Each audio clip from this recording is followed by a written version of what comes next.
Hi అండి. అందరికి నమస్కారం. నేను మీ వేణుగోపాల్ రెడ్డి ఫ్రమ్ జోష్ ఇన్నోవేషన్స్ ప్రైవేట్ లిమిటెడ్, జోష్ ఇన్‌స్టిట్యూట్ ఆఫ్ ఫారెన్ లాంగ్వేజెస్, జోష్ ఓవర్‌సీస్ ఎడ్యుకేషన్. ఈరోజు మనం ఎస్ఆర్ఎం గురించినటువంటి సమాచారాన్ని సీరీస్‌గా చేస్తూ ఉన్నాం. ఇందులో భాగంగా మొత్తము ఎస్ఆర్ఎం ఎన్ని యూనివర్సిటీస్ ఉన్నాయి? ఏ ఏ పేర్లతో గవర్నమెంట్స్ అండర్‌లో స్టేటస్‌లో ఉన్నాయనేది మనం చూద్దాం. సో, ఎస్ఆర్ఎం కట్టన్ కొల్తూర్ లేకపోతే కేటీఆర్ క్యాంపస్, ఇది మన మెయిన్ క్యాంపస్ అని చెప్తూ ఉంటాం. ఇది డీమ్డ్ యూనివర్సిటీ. తర్వాత ఎస్ఆర్ఎం యూనివర్సిటీగా రూపాంతరం చెందింది. దీని కింద మళ్ళీ ఒక 5 క్యాంపసెస్ ఉన్నాయి. వాటి యొక్క స్టోరీ మళ్ళీ చూద్దాం. దీన్ని ఒక యూనివర్సిటీగా మనం కన్సిడర్ చేద్దాం. ఇది సెంట్రల్ గవర్నమెంట్ అండర్‌లో ఉన్నటువంటి డీమ్డ్ యూనివర్సిటీ. సెకండ్ యూనివర్సిటీ వచ్చేసి ఎస్ఆర్ఎం యూనివర్సిటీ హర్యానా అండి. సోనిపత్‌లో ఉంది ఇది క్యాంపస్. ఇది ప్రైవేట్ యూనివర్సిటీగా హర్యానా స్టేట్ గవర్నమెంట్ అండర్‌లో ప్రైవేట్ యూనివర్సిటీస్ యాక్ట్ కింద వచ్చినటువంటి యూనివర్సిటీ 2013లో అండి.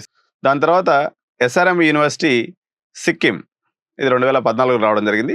సిక్కిం ప్రైవేట్ యూనివర్సిటీస్ యాక్ట్ ప్రకారం ఇది ఎస్టాబ్లిష్ చేయడం జరిగింది. దాని తర్వాత మన స్టేట్ విభజన జరిగిన తర్వాత ఎస్ఆర్ఎం యూనివర్సిటీ ఏపీ, ఆంధ్రప్రదేశ్, ఇది Andhra Pradesh state private universities act కింద ఎస్టాబ్లిష్ అవ్వబడింది. సో కాబట్టి ఎస్ఆర్ఎం అంటే మొత్తం 4 యూనివర్సిటీస్ అన్నమాట.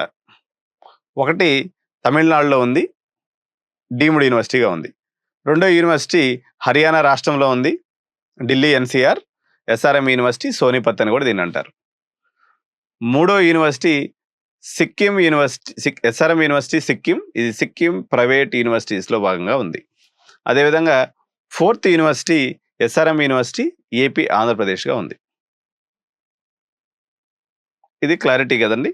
మొత్తం 4 యూనివర్సిటీస్ ఎస్ఆర్ఎం, ఇందులో యాంబిగిటీ లేదు. మీరు ఎస్ఆర్ఎం అంటే దీని అర్థం ఎందుకు చెప్తున్నారంటే, నెక్స్ట్ వీడియోలో దీని కంటిన్యూవేషను హాఫ్ క్యాంపస్ అంటే ఏంది, శాటిలైట్ క్యాంపస్ అంటే ఏంది, ఆ వివరాలు చెప్తాను.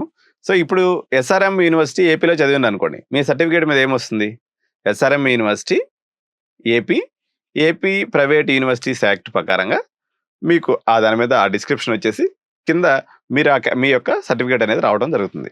అదేవిధంగా ఎస్ఆర్ఎం యూనివర్సిటీ హర్యానాలో చదివింది అనుకోండి, మీకు SRM university Sonipat, Delhi NCR, Haryana అని చెప్పేసి మీ సర్టిఫికేట్లో రావడం జరుగుతుంది.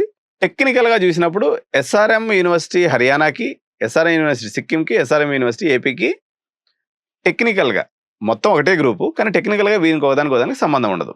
అయితే ఇవి కాకుండా వీళ్ళకి 5 ఆఫ్ క్యాంపసెస్లు ఉన్నాయి. ఇది నెక్స్ట్ వీడియోలో నేను మీకు చెప్తాను. చాలామంది వీడియో సబ్స్క్రైబ్ చేయకుండా చూస్తున్నారండి. తప్పనిసరిగా మీరు సబ్స్క్రైబ్ చేయకండి.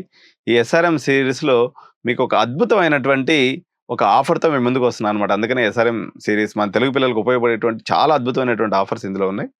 సో మీకు నెక్స్ట్ వీడియోలో దాన్ని తెలియజేస్తాను. Thank you so much. Bye bye.